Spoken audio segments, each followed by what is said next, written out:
Today I'm going to be talking about speech and language differences. First, let's start with figuring out what the difference between speech and language is.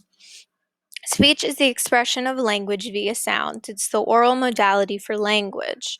Language is a code used to communicate ideas via a conventional system of arbitrary signals.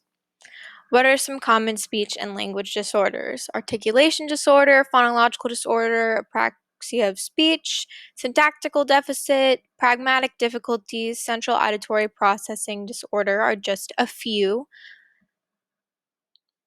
What are the causes of these disorders? We have organic and functional causes. Organic causes can be linked to physiological deficits, such as cleft palate. Functional causes are ones that have no physical basis. They could be something like environmental stress.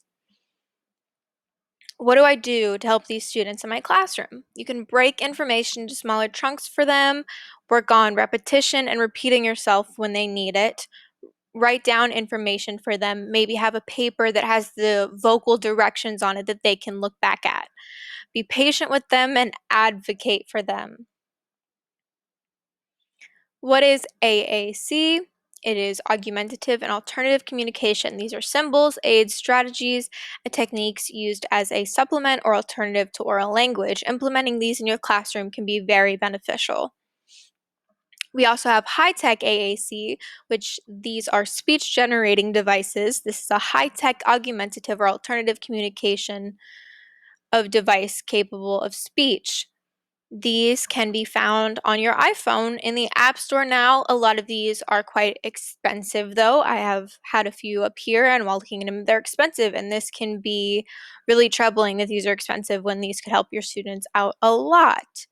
So, if you cannot get these and these aren't as helpful, it's especially important to use expressive language, use gestures when you're talking, do facial expressions, use visual symbols and photos, because these things that are supposed to help make school more accessible to these kids aren't very accessible based on their pricing, as I talked about. Perspective of these students that you want to avoid. Don't reject them, don't see them as objects of pity, and don't let kids get away with making fun of them. Treat them with fairness and make sure that your lessons are thought about with these kids in mind as well. These speech disorders are pretty common. About 20% of children receiving special education services are receiving the services for speech and language disorders, but this does not include if these are secondary services to other conditions such as deafness. Receptive language is the ability to understand what is meant by spoken communication. So we have children who have receptive language problems, and you might notice that they struggle with comprehending compound and complex sentences, following oral directions, responding to questions appropriately, or understanding humor or figurative language.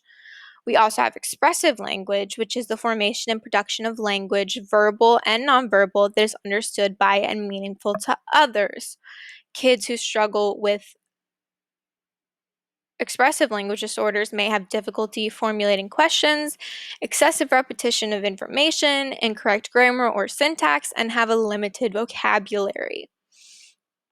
Some causes of these impairments are hearing loss, neurological disorders, brain injury, intellectual disabilities, drug abuse, physical impairments, or vocal abuse or misuse.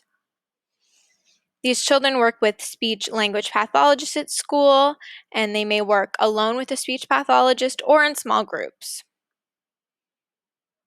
What do SLPs do with children? They interact through talking and playing and using books, pictures, and other objects, model correct sounds and syllables for a child during play to teach the child how to make certain sounds, and they also provide strategies and homework for the child and guardian on how to do speech therapy at home. Some famous people with speech differences are Emily Blunt, Samuel L. Jackson, Kendrick Lamar, and Ed Sheeran. As you can see, Ed Sheeran and Emily Blunt have both spoken at the American Institute for Stuttering. Some children's books about speech disorders are here. They're based on different ages. I would say a graphic novel, Jackie Ha Ha, would be great for middle school, and Paperboy, while the other two would be great for elementary school. And that's it. Thank you.